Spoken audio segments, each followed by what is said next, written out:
gente, sejam muito bem-vindos a mais um dia. Hoje é o dia de número 41 do nosso plano, hein? Nós vamos ler hoje a partir do capítulo 17 de Atos. Já abre aí a sua Bíblia, Atos 17. Vamos focar na leitura, que a gente tem bastante coisa para ler hoje. Enquanto isso, vai deixando aí o seu bom dia, de onde você nos acompanha. Dá o seu like. Se você é novo por aqui, se inscreve no canal.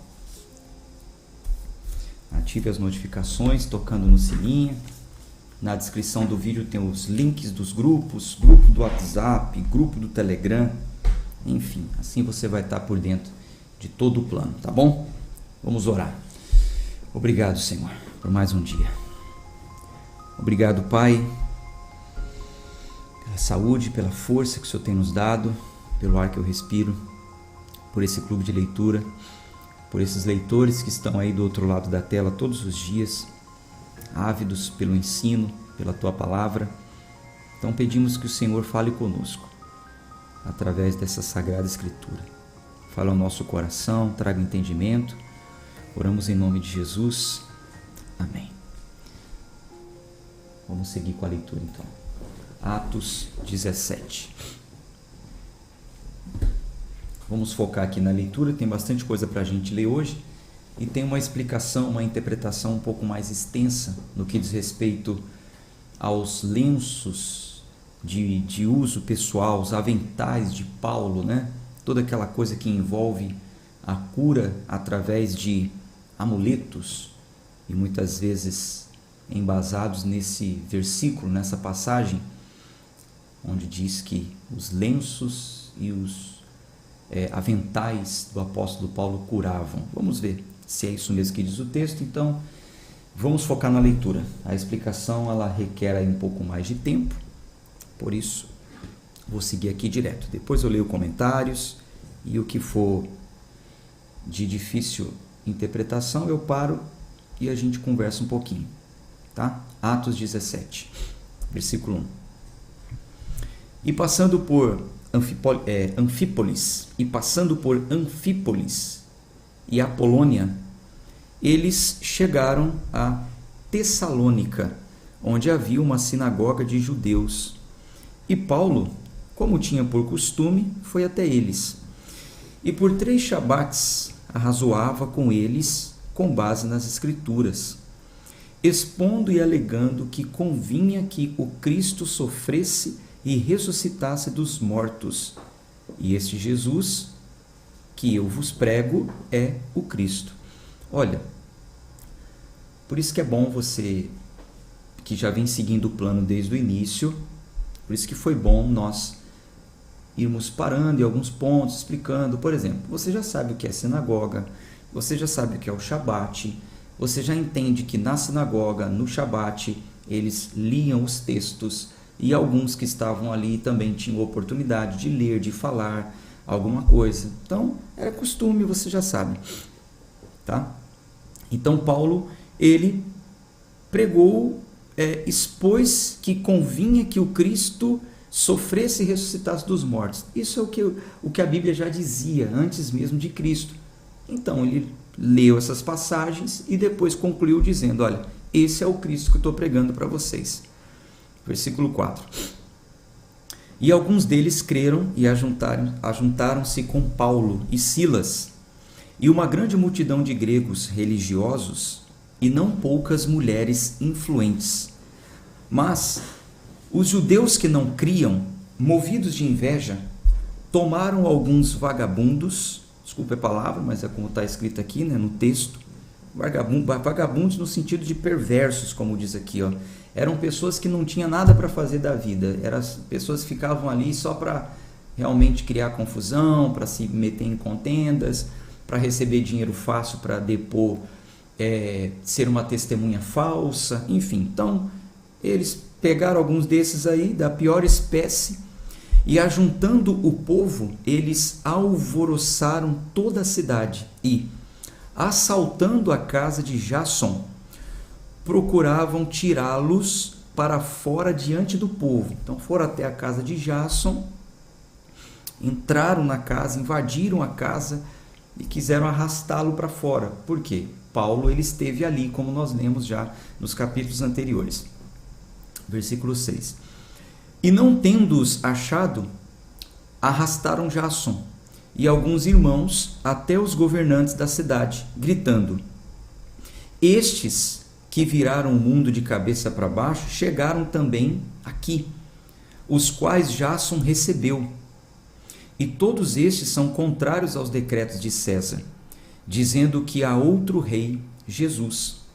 E alvoroçaram o povo e os governantes da cidade que ouviam essas coisas, e tendo recebido a fiança de Jason e dos outros, eles os deixaram ir. Deixa eu só tomar uma água aqui. Então pegaram Jason, levaram ele diante dos governadores, acusando ele de ter recebido na casa dele Paulo, Silas, enfim, que estavam ali pregando o evangelho. Versículo 10. E os irmãos imediatamente enviaram Paulo e Silas de noite a Bereia, os quais, chegando lá, foram para a sinagoga dos judeus. Estes foram mais nobres do que os de Tessalônica, pois receberam a palavra com toda a prontidão da mente, examinando diariamente nas Escrituras se estas coisas eram assim. Portanto, muitos deles creram, assim como algumas proeminentes mulheres gregas e não poucos homens. Então, o que está dizendo o texto?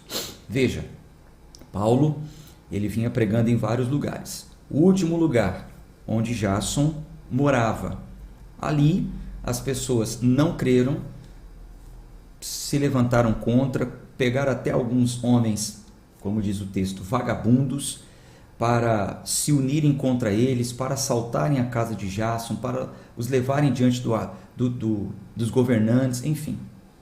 Essa foi a situação lá. Simplesmente porque Paulo prega as Escrituras, onde falava sobre a vinda de Jesus, a vida de Jesus, a morte de Jesus, a ressurreição de Jesus. Então, este é o Jesus que eu prego. Não aceitaram, não creram e fizeram o que fizeram, como você diz o texto. Dali ele vai para Bereia. O texto diz, versículo 11, estes foram mais nobres do que os de Tessalônica. Então, os bereanos foram mais nobres no recebimento do evangelho e da vida, do ministério dos apóstolos. Por quê? Olhe para a tela, acompanha aqui essa bolinha aqui. Pois receberam a palavra com toda a prontidão da mente, examinando diariamente nas Escrituras se essas coisas eram assim. Então veja, os bereanos, eles são um exemplo para nós, de como nós devemos receber a pregação, de como nós devemos receber a palavra.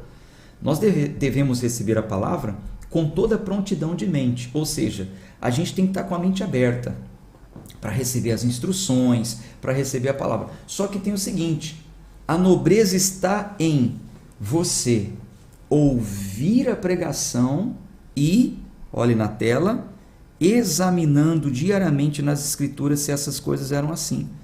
Então a nobreza está em você, cristão, ouvir a pregação e examinar. Deixa eu ver se é assim que está escrito. E o texto é claro, diariamente. Diariamente. Por isso a importância desse clube de leitura.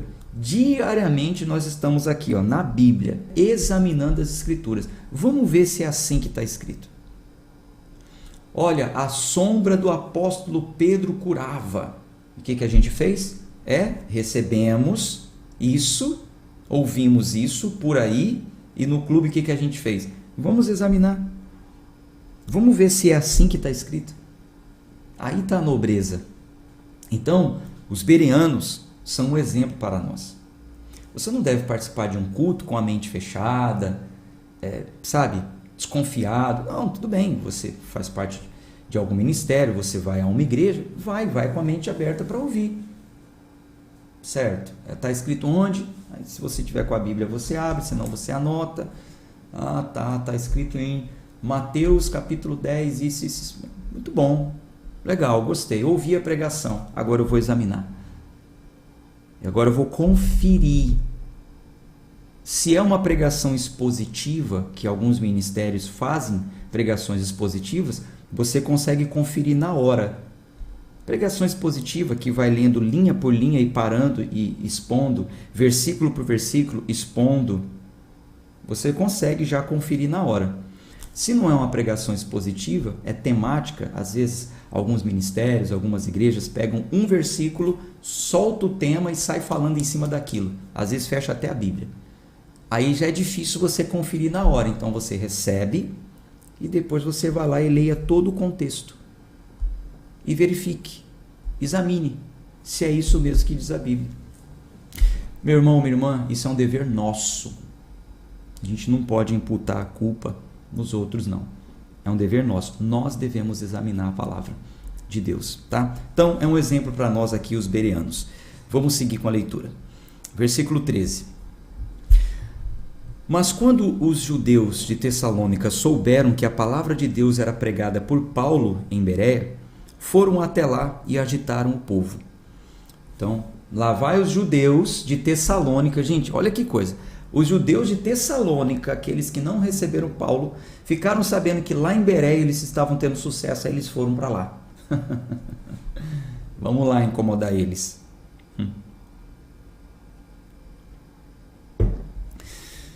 Então, imediatamente, versículo 14, os irmãos enviaram a Paulo para que ele fosse até o mar, mas Silas e Timóteo permaneceram ali.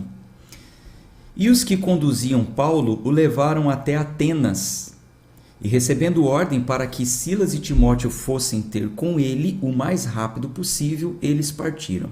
Ora, enquanto Paulo os esperava em Atenas, o seu espírito se comovia em si mesmo quando viu a cidade tão entregue à idolatria. Portanto, ele disputava na sinagoga com os judeus e com as pessoas religiosas e diariamente no mercado com aqueles que o encontravam.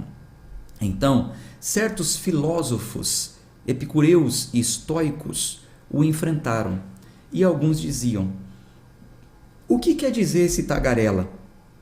Alguns outros: "Ele parece ser um pregador de deuses estranhos, porque lhes pregava a Jesus e a ressurreição." E tomando-o, o levaram ao Areópago. O que é Areópago? Se você quiser, grife aí na sua Bíblia, ó, Atos, capítulo 17. Atos 17, versículo 19. Grifa a palavra Areópago. Escreve do ladinho. Areópago. Escreve assim, ó. 17, 19. Areópago. Igual. Aí você coloca assim: tribunal. É o significado. O que era um areópago? Areópago era um tribunal. Aí no PDF eu te mando as explicações também, tá? Era um tribunal onde os atenienses se reuniam para julgar aqueles que cometiam crimes contra o Estado, e ali também eles se reuniam para discutir ideias filosóficas, religiosas. Ali aconteciam debates, né? Você vê que aqui cita os epicureus e os estoicos. Aí você precisa se aprofundar um pouquinho, caso você queira. Ou se você entende de filosofia, você sabe, né? Qual é a linha, né? Epicureus adotam uma linha, estoicos adotam outra linha. Epicureus são aqueles que acreditam controlar sentimentos. Estoicos, aqueles que adotam ter uma vida estoica, acreditam na natureza. Então, enfim, aí você precisa se aprofundar para você entender isso aí, mas não faz muita diferença aqui. Não faz muita diferença. Eu acredito que não precisa a gente parar nisso. Não sei que você se interesse por filosofia. Aí você vai lá e dá uma pesquisada, tá? Então, versículo 19. E tomando o levaram ao Areópago, dizendo: "Nós poderíamos saber que nova doutrina é esta da qual tu estás falando? Porque nos trazes certas coisas estranhas aos nossos ouvidos. Nós queríamos, pois, saber o significado dessas coisas, pois todos os atenienses e estrangeiros residentes De nenhuma outra coisa se ocupavam, senão de dizer e ouvir alguma novidade. Versículo 22. Então, Paulo ficou em pé no meio do Areópago e disse: Homens de Atenas, eu percebo que em todas as coisas sois supersticiosos, pois eu, passando e vendo a vossa devoção, encontrei um altar no qual estava escrito: para o Deus desconhecido. Deixa eu te falar aqui. Paulo chega em Atenas, lembra? E ele se revoltou no espírito, porque a idolatria imperava ali. O que acontecia em Atenas? Eles tinham vários altares, um para cada deus. O deus Sol, o deus Marte, o deus Júpiter, o deus Zeus. Todos os deuses que eles acreditavam que existiam, eles levantaram um altar em Atenas. Atenas era um lugar que eles queriam adorar todos os deuses. Não tem problema. Se diz que é Deus, a gente tem um altar para eles aqui. E tinha também um altar escrito ao Deus desconhecido. Não tinha nenhuma imagem, porque o nosso Deus não existe nenhuma imagem dele. Ele mesmo proíbe que se faça imagens. Então tinha só um altar. Estava escrito ao Deus desconhecido. Paulo, muito esperto, muito inteligente, já tinha percorrido toda a cidade, e aí ele chega e fala assim: olha, eu observei que vocês são supersticiosos. Eu vi vários altares, encontrei inclusive um altar no qual estava escrito: para o Deus desconhecido. Este, portanto, ao qual reverenciais sem conhecer, é o que eu vos declaro. Vocês não têm um altar para ele? Então é esse que eu estou declarando para vocês. Versículo 24. O Deus que fez o mundo e todas as coisas que nele há, visto que ele é o Senhor do céu e da terra, não habita em templos feitos por mãos, nem é adorado por mãos de homens, como se necessitasse de alguma coisa, visto que ele dá a todos a vida, a respiração e todas as coisas. E de um só sangue fez todas as nações dos homens para habitar sobre toda a face da terra, determinando os tempos antes ordenados e os limites da sua habitação, para que eles buscassem ao Senhor, se, talvez, palpando, possam achá-lo, ainda que ele não está longe de cada um de nós. Porque nele vivemos e nos movemos e existimos, como também alguns dos vossos poetas têm dito, porque também somos sua descendência. Sendo nós, pois, descendência de Deus, não devemos pensar que a divindade seja semelhante ao ouro, ou à prata, ou à pedra esculpida pela arte e imaginação do homem. Mas Deus fechou os olhos para os tempos de tal ignorância, e agora ordena a todos os homens em todo lugar que se arrependam, porque ele tem determinado um dia em que há de julgar o mundo inteiro com justiça, por meio do homem que ele ordenou, e disso deu certeza a todos os homens, ressuscitando-os dentre os mortos. Então, Paulo, muito inteligente, muito estudado. Paulo também ele era um filósofo. Os textos dizem que Paulo cresceu aos pés de Gamaliel. Gamaliel era um dos filósofos, era um dos professores de filosofia na época. Ele entendia muito. Ele sabia o que era ser um epicureu, o que era ser um estoico, por isso ele cita, né? Já que alguns deles criam no poder da natureza, ele cita: esse Deus que eu estou falando é o Deus que criou a natureza, é o Deus que está acima da natureza. Então ele sai, sabe, filosofando e pregando. Filosofia com fé. Paulo, excelente. É aquele, né, que diz: me fiz de judeu para ganhar judeu. Aqui ele está se fazendo de filósofo para ganhar os filósofos. Então ele prega a Jesus, o Cristo, e finaliza dizendo: vai ter um julgamento. Vocês não estão aqui no Areópago? Não é aqui que vocês se reúnem para julgar? Então, esse Deus também um dia vai fazer isso. Muito inteligente, né, Paulo? Vai ter um julgamento. Ele finaliza dizendo isso. E é certeza, porque este homem esteve no nosso meio, e para comprovar que realmente ele era este homem, ele ressuscitou. E a ressurreição testemunha de que ele era realmente filho de Deus. Vá pegando os detalhes, porque tudo isso é muito importante para o dia de hoje. para a leitura de hoje. Vá pegando os detalhes. Então, um sinal, a ressurreição, comprovou que Jesus era o Cristo. Vai pegando esse detalhe. Vamos lá. Então, ele pregou arrependimento, dizendo que haveria um julgamento e a confirmação que Jesus ressuscitou dos mortos. Versículo 32.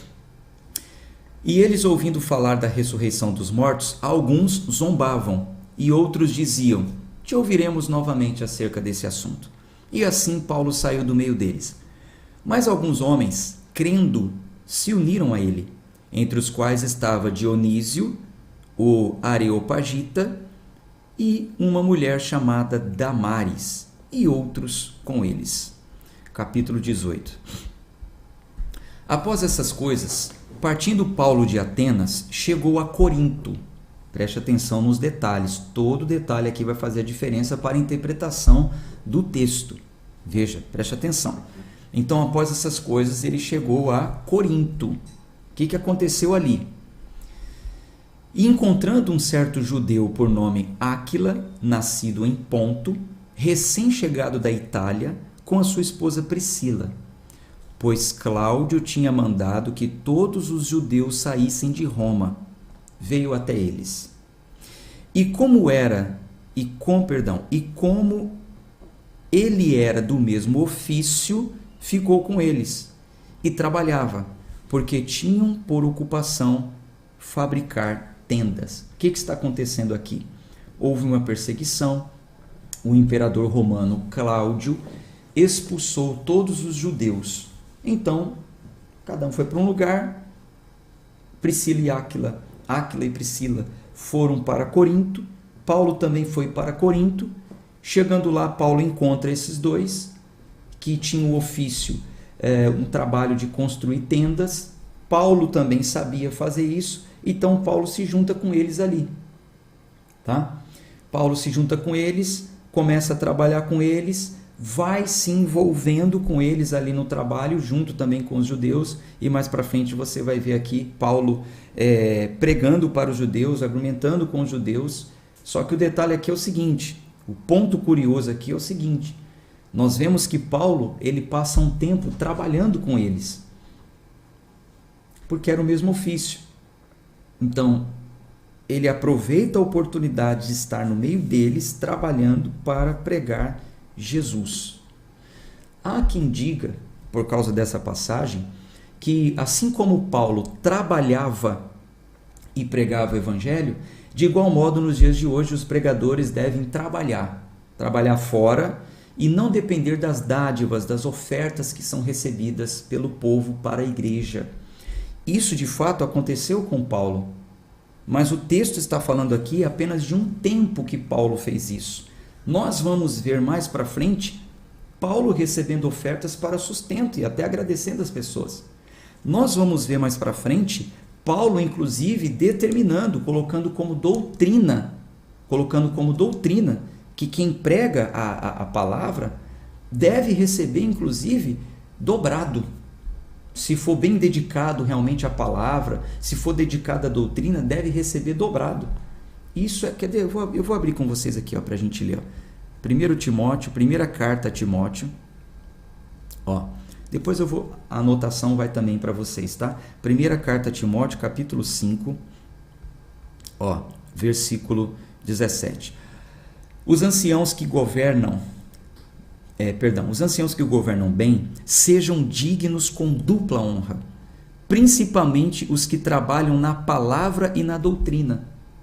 Pois a Escritura diz: não porás focinheira no boi que pisa o grão, e o trabalhador é digno da sua remuneração. Então, ele citou até uma passagem do Velho Testamento, que era uma lei, né? Às vezes eles colocavam o boi para debulhar, né? Para sair pisando, debulhando os cereais, o trigo. Então a lei dizia o seguinte: não coloca focinheira não, porque se o boi quiser comer alguma coisa enquanto trabalha, ele pode. Era o que dizia a lei. Paulo usa o mesmo exemplo.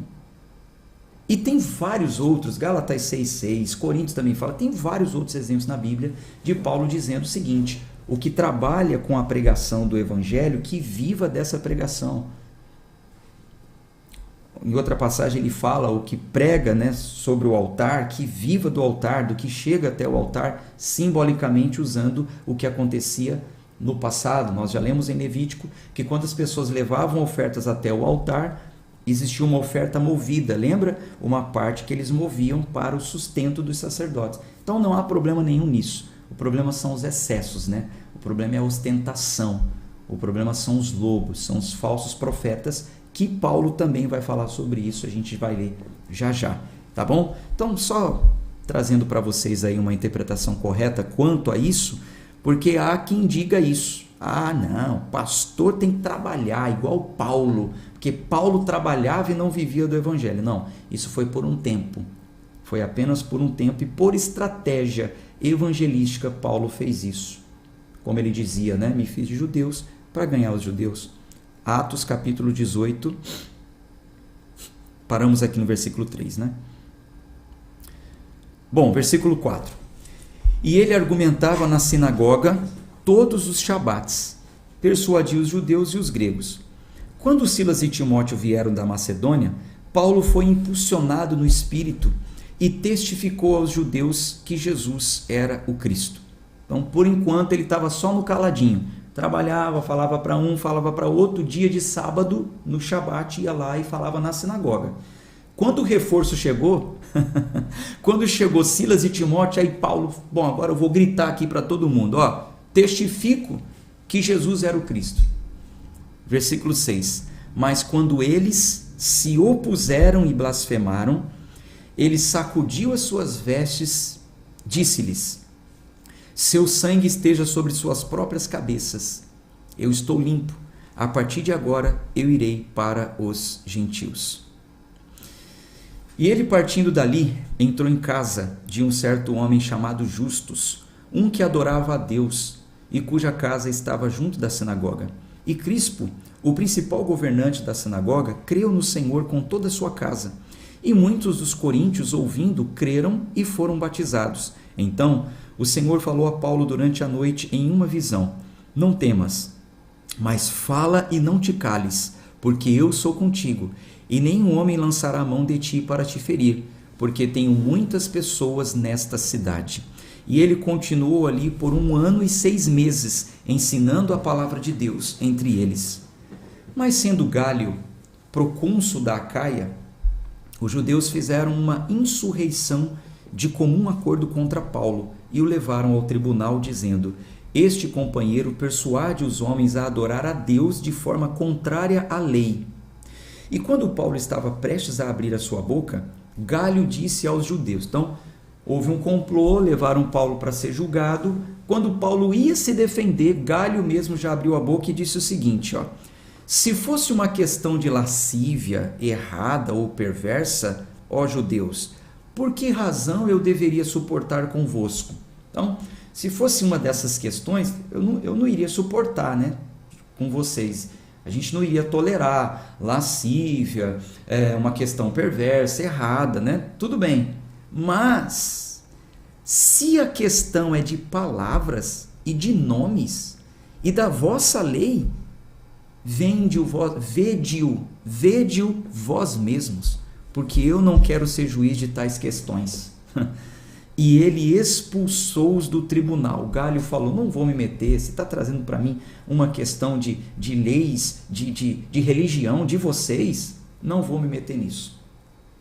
Vê vocês mesmos aí o que vocês fazem com ele.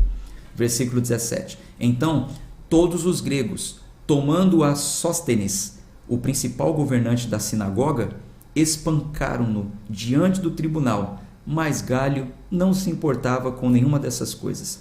E Paulo, depois disto, tendo permanecido ali ainda um bom tempo, despedindo-se dos irmãos, navegou dali para a Síria, e com ele Priscila e Áquila, tendo rapado sua cabeça em Cencreia, porque tinha um voto. Já falei sobre isso, né? Já falei sobre esse voto de Paulo. Isso vai se repetir no capítulo 21, se não me engano, e eu falo de novo, só para a gente ganhar tempo. A gente tem muita coisa para ler. Versículo 19. E chegou a Éfeso, e deixando-os ali, E chegou a Éfeso e deixando-os ali, mas ele entrando na sinagoga, argumentava com os judeus.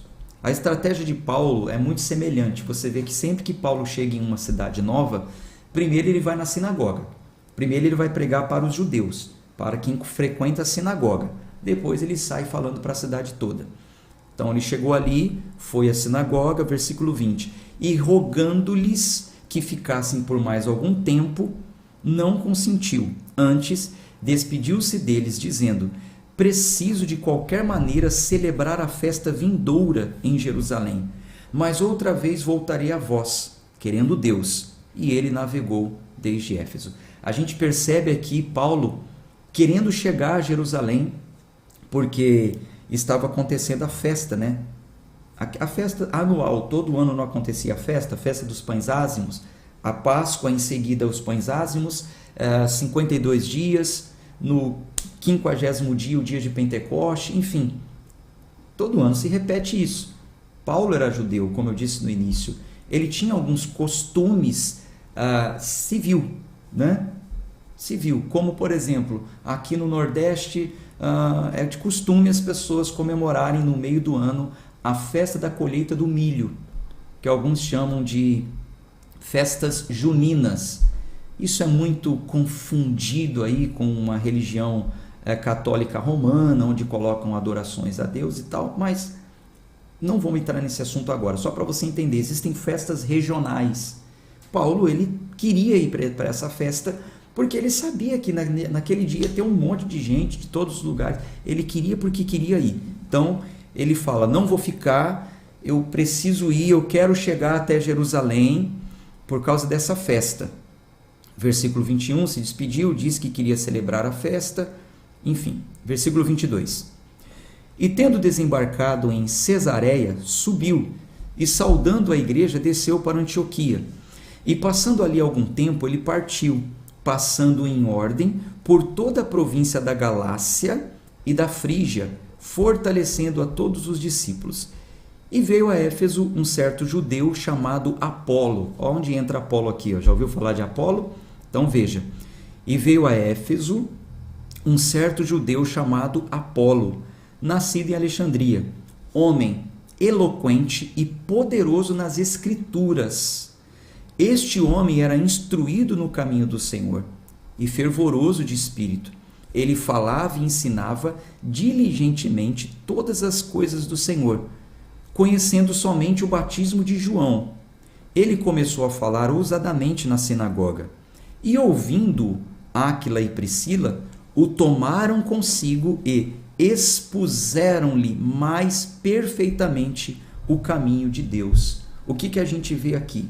O que acontece? Notem que Apolo, ele era bem instruído, ele era fervoroso, ele era eloquente, ele falava ousadamente, mas isso não era o suficiente. Quando Áquila e Priscila o ouvem, ele só fala até o batismo de João. Ele não tinha o conhecimento do dali para frente. Ele não tinha o conhecimento de Cristo, da obra do Espírito Santo. Então o que aconteceu? Áquila e Priscila chama ele, expõe para ele perfeitamente o caminho. Então a gente nota aqui o seguinte, é preciso conhecer perfeitamente o caminho.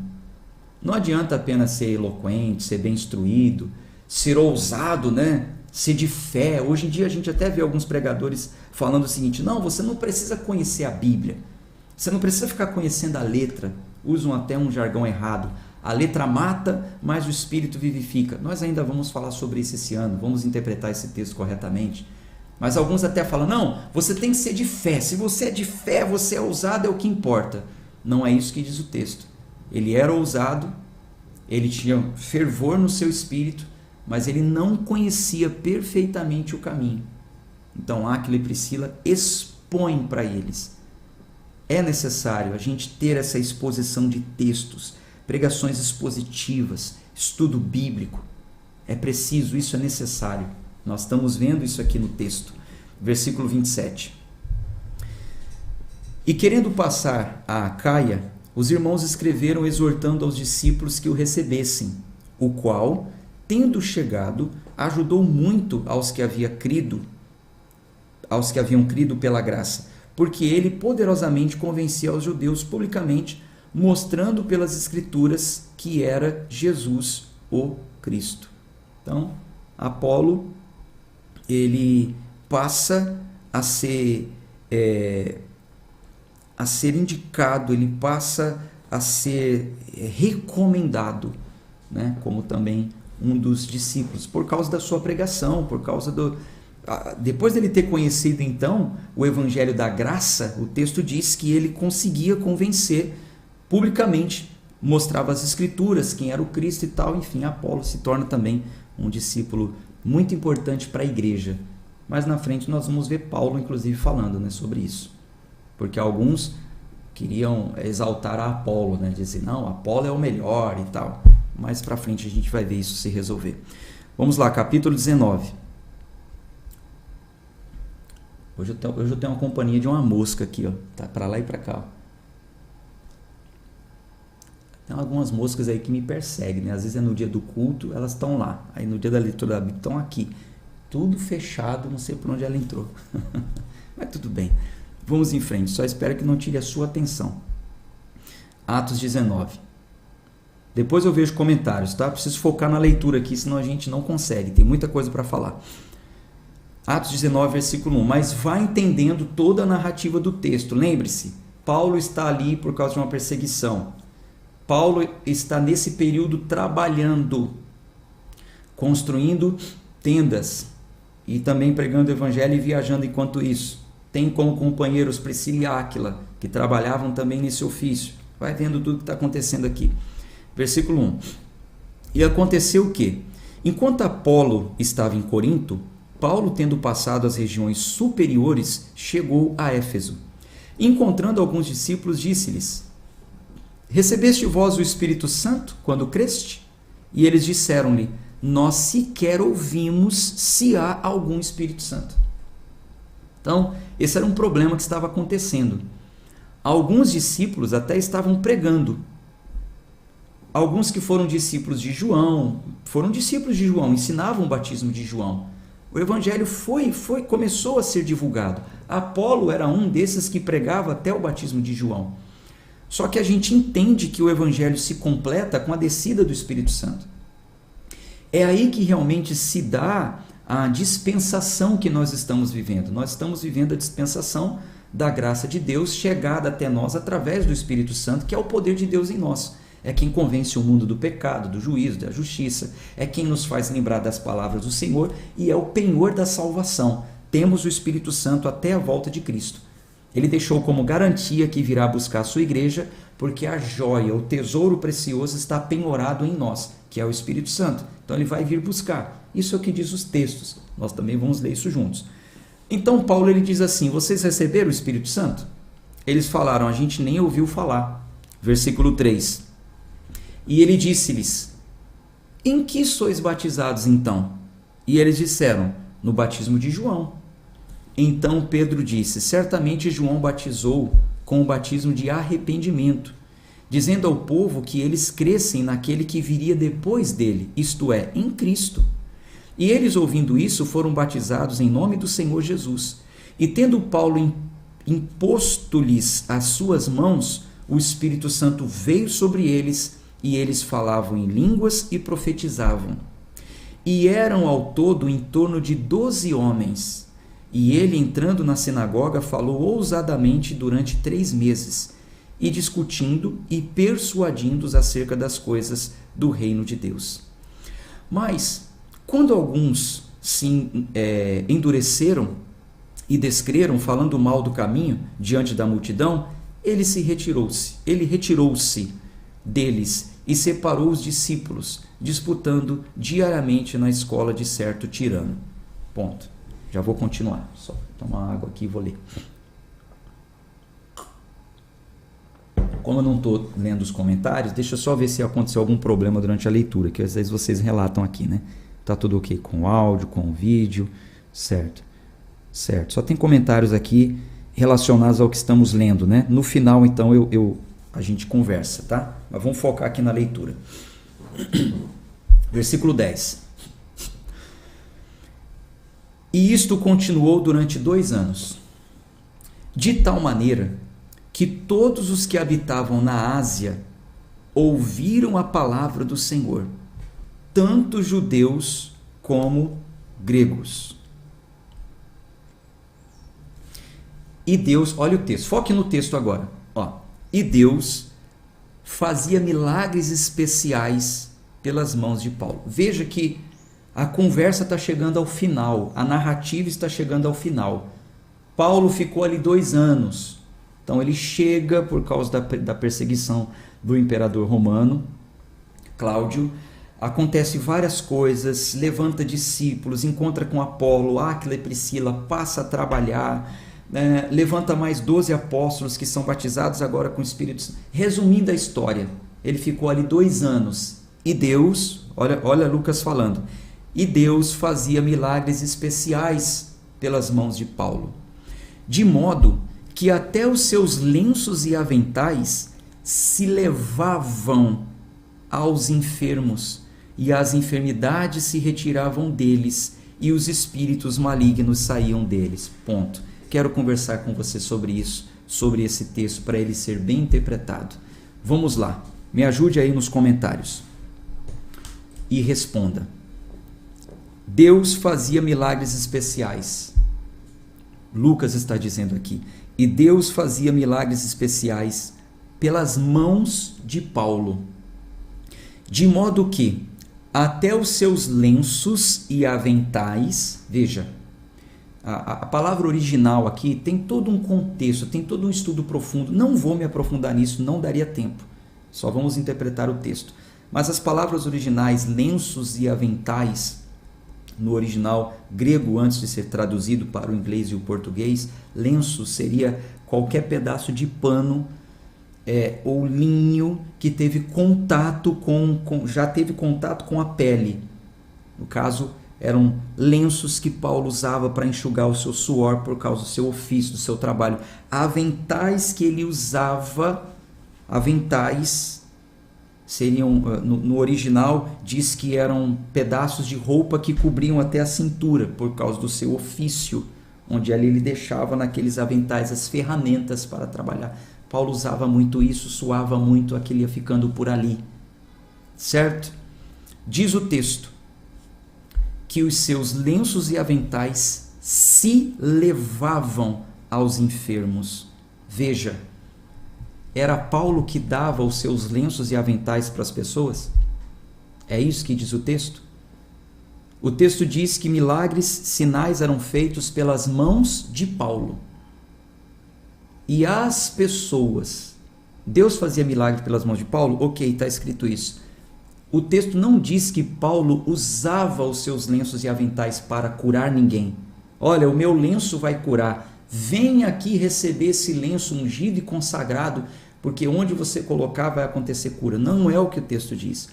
O texto diz que as pessoas faziam aquilo, não significando se eles estavam fazendo isso corretamente. O texto não diz que era o correto a se fazer, mas diz que as pessoas faziam isso. Um outro detalhe também que nós devemos notar é que Paulo, ele não chamava as pessoas para isso, para receber o tal do manto consagrado, bem diferente do que nós vemos no dia de hoje. Por que eu estou falando isso? Porque algumas pessoas pegam esse versículo aqui para defender os amuletos da fé.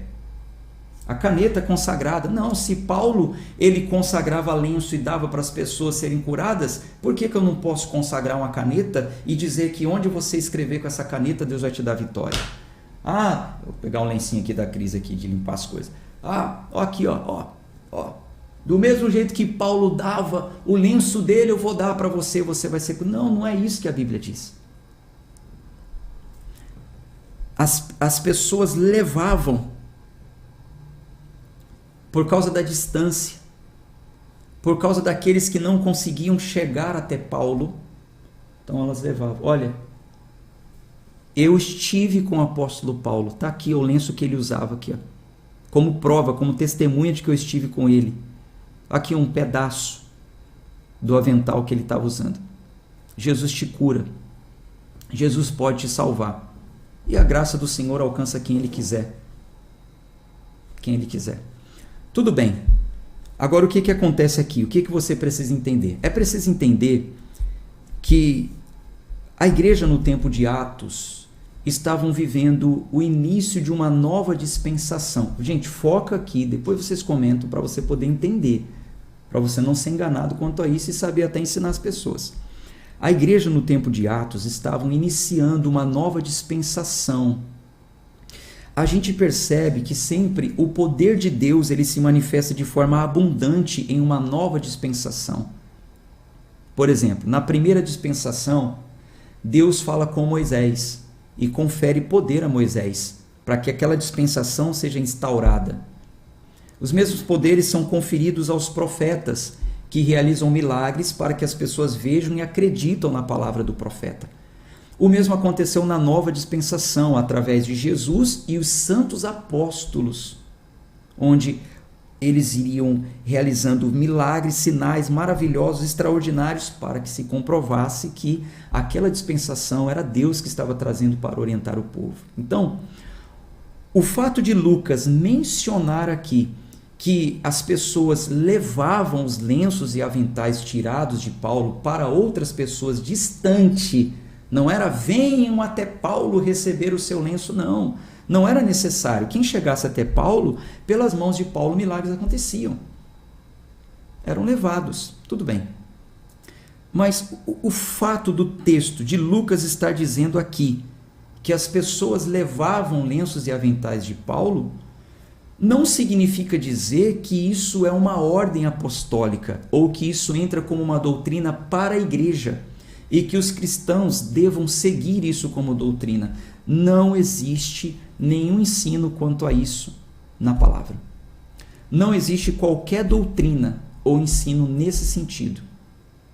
Eu já vou falar um pouco mais sobre isso. Antes, deixa eu só recapitular uma coisa. Vocês se lembram que no início da leitura nós adotamos algumas regras, alguns princípios para esse ano, que é a leitura com interpretação da palavra, usando a hermenêutica, o exercício de interpretação? Quais foram os princípios adotados? Eu vou relembrar isso para vocês. Eu vou repetir isso para vocês no PDF de hoje, eu vou mandar para vocês. Primeiro, sensibilidade e atenção ao texto, no sentido literal. Nós devemos nos comprometer com o que está escrito. O que está escrito? Por exemplo, tem partes que falam assim, ó, assim diz o Senhor. Pronto, está claro, foi Deus que disse aquilo. Pronto. Então a gente tem que se ater e prestar atenção. O que o texto quer dizer literalmente?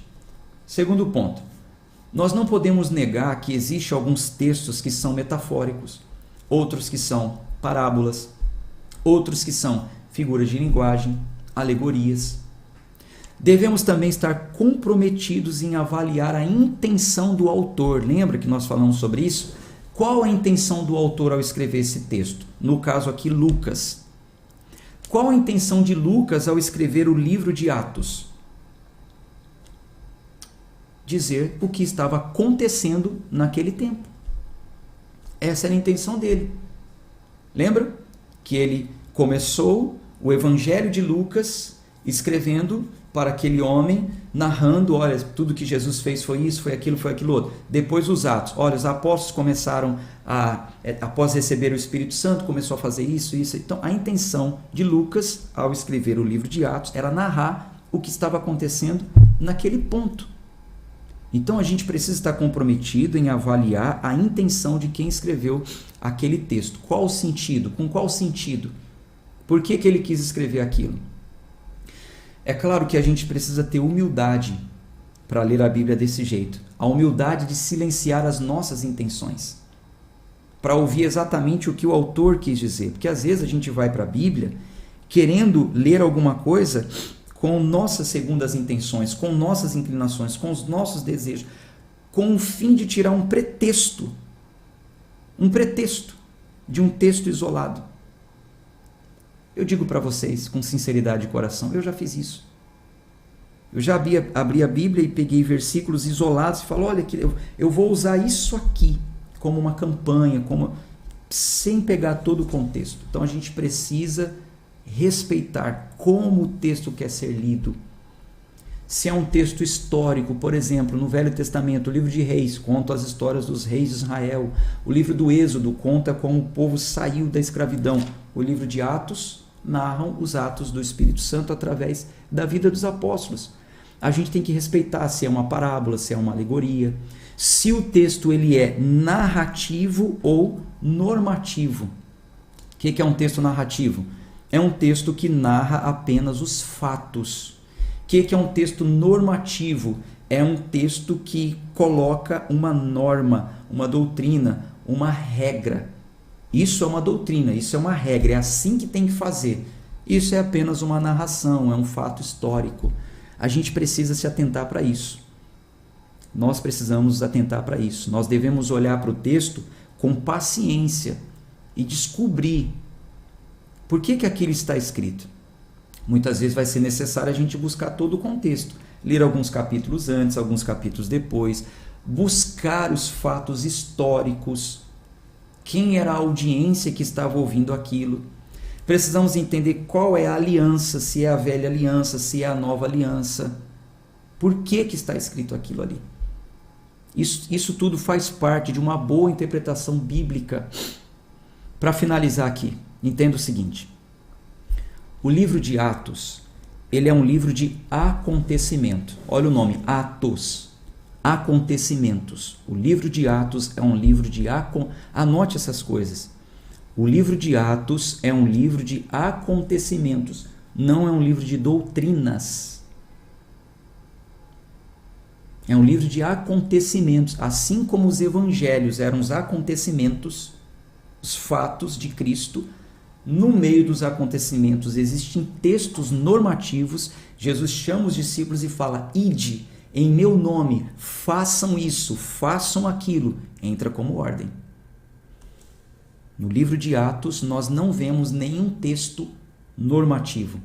Nós não vemos Paulo falando: façam isso, façam aquilo. Pedro falando: façam isso, façam aquilo. Para a igreja. É um livro que narra acontecimentos. O que você vai encontrar no livro de Atos? Homens, cristãos e até os próprios apóstolos agindo inclusive de forma errada. 2 cristãos que eu vou citar aqui para vocês que agiram de forma errada. Ananias e Safira. Agiram de forma errada. Tem um texto, inclusive, que fala que Paulo agiu de forma errada também, porque o Espírito Santo falou para ele não subir para Jerusalém, e ele foi e subiu. Quer dizer, narra os atos, o que estava acontecendo ali. Não são doutrinas. Então, Atos é um livro de acontecimentos. Pastor, e as doutrinas, então? Ordens para a igreja. Como que a igreja deve se comportar? O que tem que fazer? Aí são as cartas.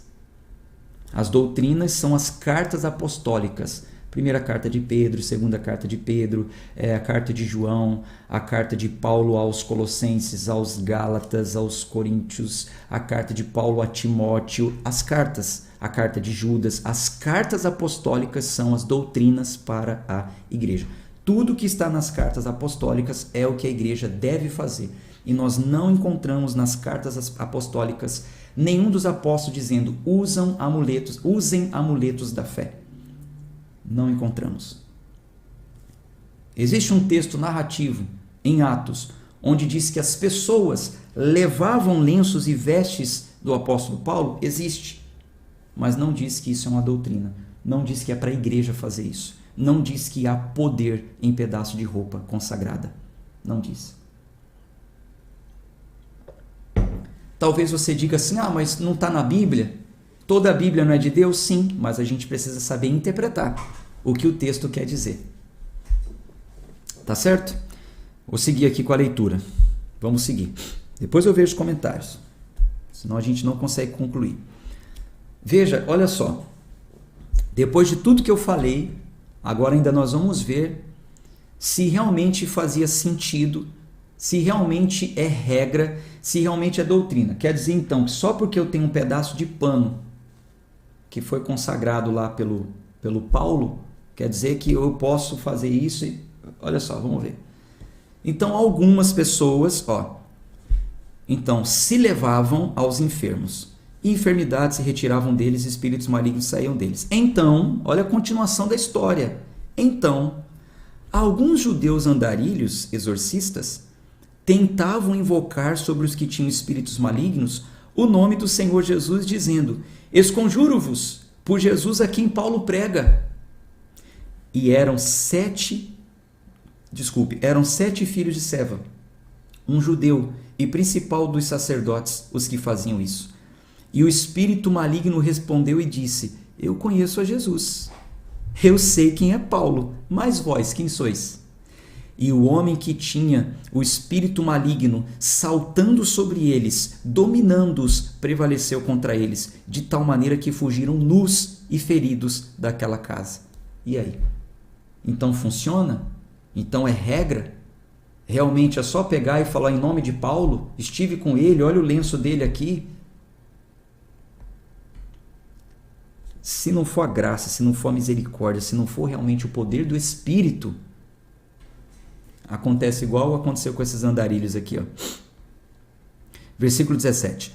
Isso foi conhecido por todos os judeus e gregos que também habitavam em Éfeso, e o temor caiu sobre todos eles, e o nome do Senhor Jesus era magnificado. E muitos dos que criam vieram confessando e expondo seus atos. Também muitos dos que usavam artes curiosas juntaram seus livros e os trouxeram e os queimaram diante de todos os homens. E, feita a conta do seu preço, chegaram a 50.000 peças de prata. Assim, poderosamente a palavra de Deus crescia e prevalecia. Então, eles estavam se libertando, né, daquelas crendices, daquelas coisas de se basear em livros, em conhecer as estrelas, a posição do planeta Marte, Ares, Júpiter, sei lá o que. Foram se libertando daquelas coisas e passando a crer só na palavra. É só a palavra, é só a palavra. Passaram a crer nisso. Após a conclusão dessas coisas, Paulo propôs em espírito ir a Jerusalém, passando pela Macedônia, pela Caia, dizendo: depois que houver estado ali, importa-me ver também Roma. E tendo enviado a Macedônia 2 daqueles que o serviam, Timóteo e Erasto, ele permaneceu por algum tempo na Ásia. E naquele mesmo tempo houve um não pequeno tumulto acerca do caminho, porque um certo ourives chamado Demétrio, que fazia nichos de prata de Diana, proporcionava um lucro muito grande aos artesãos, os quais, havendo-os ajuntado com os artesãos de ocupações semelhantes, disse: homens, vós sabeis que é deste ofício que temos a nossa riqueza. Além disso, vedes e ouvis que não só em Éfeso, mas em quase toda a Ásia, este Paulo tem persuadido e afastado muitas pessoas, dizendo que não são deuses aqueles que são feitos por mãos. Assim, não somente o nosso ofício está sendo colocado em perigo de descrédito, mas também que o templo da grande deusa Diana deveria ser desprezado, e seja destruída a magnificência daquela que toda a Ásia e o mundo o adoram. E ouvindo essas palavras, encheram-se de ira e clamaram dizendo: grande é a Diana dos Efésios. E toda a cidade encheu-se de confusão. E capturando Gaio e Aristarco, homens da Macedônia e companheiros de Paulo na viagem, eles correram unânimes para o teatro. E querendo Paulo apresentar-se ao povo, os discípulos não o permitiram, e alguns dos principais da Ásia, que eram seus amigos, enviaram a rogar-lhe que ele não se arriscasse a entrar no teatro. Portanto, uns gritavam uma coisa, outros outra, porque a assembleia estava confusa e a maior parte deles não sabia a razão de estarem reunidos. Então, eles tiraram Alexandre dentre a multidão, impelindo os judeus para diante. E Alexandre, acenando com a mão, queria fazer a sua defesa ao povo. Mas quando eles souberam que ele era judeu, todos em uma só voz gritaram durante umas 2 horas: grande é a Diana dos Efésios. Então o escrivão da cidade, tendo apaziguado as pessoas, disse: homens de Éfeso, qual é o homem que não sabe que a cidade dos Efésios é adorada da grande deusa Diana e da imagem que desceu de Júpiter? Vendo que essas coisas não podem ser contraditadas, convém que vos aquieteis e nada façais precipitadamente. Porque estes homens que aqui trouxestes não são ladrões de igreja, nem blasfemam da vossa deusa, mas se Demétrio e os artesãos que estão com ele têm alguma coisa contra algum homem, o tribunal está aberto e há procônsules que se acusem uns aos outros. Mas se investigam alguma outra coisa a respeito de outro assunto, este deverá ser determinado em uma legítima assembleia, porque corremos perigo de sermos questionados por causa do alvoroço de hoje, não havendo causa alguma com que possamos justificar esta multidão. E tendo dito isso, ele despediu a assembleia. O que aconteceu? Porque Paulo e os companheiros pregaram contra a idolatria, as pessoas começaram a se desfazer dos objetos de idolatria. Os ourives que fabricavam aqueles objetos, vamos supor aqui essa imagem, eu sou um ourive, eu faço ela de ouro, eu vendo ela por R$1.000. Um religioso vai e compra, me dá lucro. Paulo começa a pregar e dizer, isso aqui não é nada, isso aqui não é Deus. O Deus é o que criou o céu, a terra, enviou o seu filho, ressuscitou, a salvação só está nele. As pessoas se desfizeram daqueles muletos e passaram a crer apenas na palavra. Os ourives e todos que tinham um ofício semelhante, que ganhavam dinheiro por causa das crendices, se revoltaram, prenderam Paulo, levaram a julgamento. Mas ainda bem que lá no julgamento um homem se levanta e diz, não, o que eles estão fazendo aí não tem nada a ver, eles não são contra a igreja, eles não... Enfim, é como diz aqui o texto. É semelhante ao que acontece nos dias de hoje. O meu discurso em dizer que o lenço não cura ninguém não agrada aqueles que vendem um pedaço de lenço por uma oferta de R$500, de R$100. Pegue essa caneta ungida, consagrada, traga uma oferta de R$50 e você vai assinar grandes contratos. Então, esse discurso, essa interpretação bíblica sem amarras institucionais provoca revolta. As pessoas falam, não, sabe, é difícil, não é fácil, mas essa é a nossa missão. E a gente vai continuar. A gente vai continuar. Eu preciso ler o último capítulo aqui, tá? Senão a gente atrasa o plano. Vou ler. Vamos lá, capítulo 20. Depois que cessou o alvoroço, Paulo chamou a si os discípulos e, abraçando-os, saiu para a Macedônia. E tendo passado por aquelas regiões e lhes dado muitas exortações, veio à Grécia e ali permaneceu por 3 meses. E quando os judeus lhe fizeram ciladas, estando prestes a navegar para a Síria, ele propôs retornar através da Macedônia. E acompanharam-no até a Ásia, Sópatro de Bereia, e dos de Tessalônica, Aristarco e Secundo, e Gaio, e Derbe, e Timóteo, e da Ásia, Tiquico e Trófimo. Estes, indo adiante, esperaram por nós em Troade, e nós navegamos de Filipos, depois dos dias dos pães ázimos, e fomos ter com eles em Troade, depois de 5 dias, onde permanecemos por 7 dias. No primeiro dia da semana, juntando-se os discípulos para o partir do pão, Paulo pregava para eles, pronto para partir no dia seguinte, e continuou seu discurso até meia-noite. E havia muitas luzes no quarto superior onde eles estavam juntos. E havia um certo jovem chamado Eutico sentado numa janela, e caindo num profundo sono que lhe sobreveio durante a longa pregação de Paulo, caiu do 3º andar e foi levantado morto. Paulo, porém, descendo, inclinou-se sobre ele e, abraçando-o, disse, não vos perturbeis, pois a sua vida está nele. Quando ele, portanto, surgiu novamente, e tendo partido o pão e comido, conversamos um longo tempo, até o romper do dia, e então ele partiu. E eles trouxeram o jovem vivo, e ficaram muito confortados. E nós, indo na frente até o navio, navegamos até Assos, onde pretendíamos receber Paulo, porque assim ele ordenara, querendo ele mesmo ir a pé. E quando nos encontrou em Assos, nós o tomamos e chegamos a Mitilene. E navegando dali, chegamos no dia seguinte defronte a Quios, e no dia seguinte chegamos a Samos. E tendo permanecido em Trogílio, no dia seguinte chegamos a Mileto, porque Paulo já havia determinado navegar por Éfeso, para ele não gastar tempo na Ásia. Apressava-se para, se possível, estar em Jerusalém no dia de Pentecostes. E de Mileto ele enviou alguém para Éfeso e chamou os anciãos da igreja. E quando eles chegaram, disse-lhes, vós sabeis que desde o primeiro dia em que eu entrei na Ásia, qual foi a minha conduta entre vós o tempo todo, servindo ao Senhor com toda a humildade e com muitas lágrimas e tentações, pelas ciladas dos judeus me sobrevieram.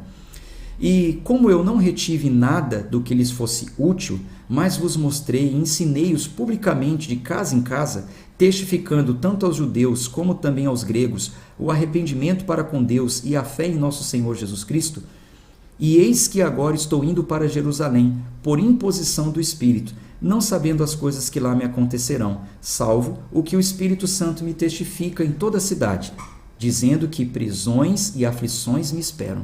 Mas nenhuma dessas coisas me comove, nem valorizo a minha vida para mim mesmo, para concluir com alegria a minha carreira e o meu ministério que recebi do Senhor Jesus, para testificar do Evangelho da graça de Deus. E agora, eis que eu sei que todos vós, por quem passei pregando o reino de Deus, não vereis mais a minha face. Portanto, eu vos declaro nesse dia que eu estou limpo do sangue de todos os homens, porque eu não evitei declarar a todos vós o conselho de Deus.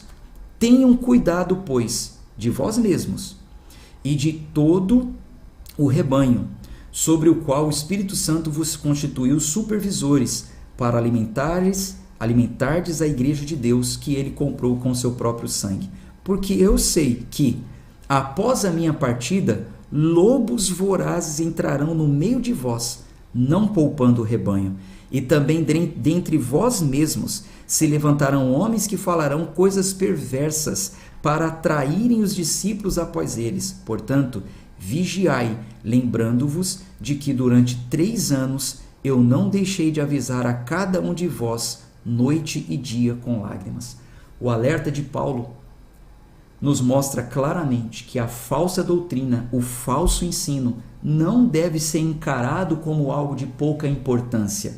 Ele chama os falsos mestres de lobos vorazes, devoradores. Gente, a nossa eternidade depende da compreensão correta do Evangelho.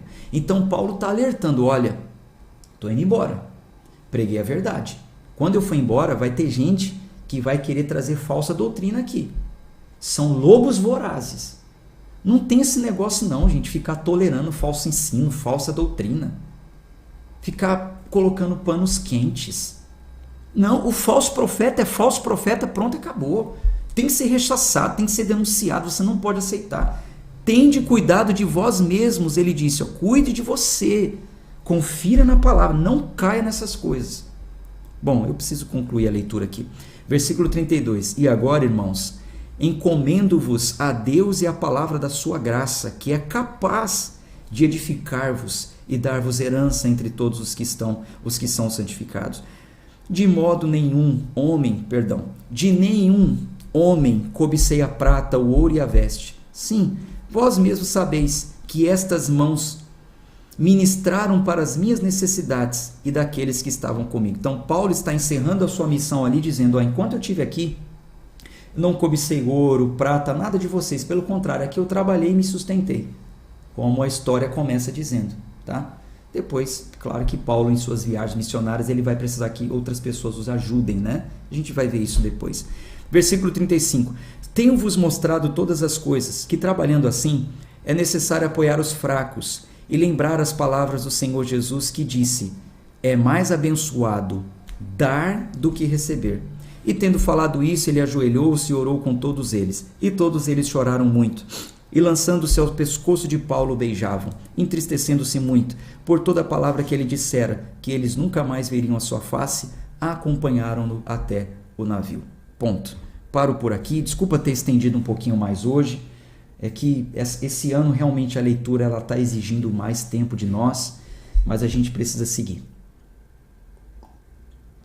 Um abraço para quem vai, Deus abençoe o seu dia. Vou ficar aqui mais uns 5 minutinhos lendo os comentários de vocês. Tá bem badalado aqui o chat, né? Eu vou ler os comentários de vocês. Um abraço para quem vai. Amanhã a gente se encontra no mesmo horário que você de costume se conecta aí. Deus abençoe a todos. Até mais.